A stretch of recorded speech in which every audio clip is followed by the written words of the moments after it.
Et c'est un peu la panique aujourd'hui de l'Amérique qui, en fait, se rend compte qu'elle est en train de perdre le leadership et en train de battre le rappel du monde occidental en disant c'est maintenant qu'il faut s'y mettre. On a vu ces scènes où Xi Jinping a accueilli à la fois Trump et Poutine. Oui.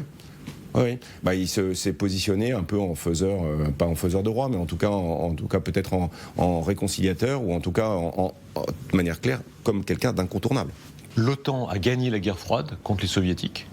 Est-ce qu'elle gagnera la guerre froide contre les Chinois ? Alors, il n'y a pas de langage à l'OTAN, si vous voulez, de guerre à l'égard de la Chine.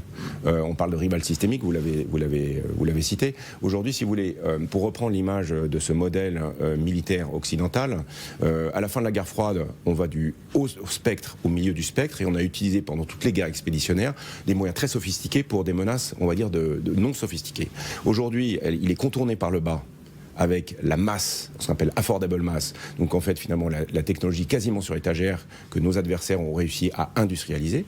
Et de l'autre côté, on commence à voir des dépassements très importants dans le domaine des armes de pointe,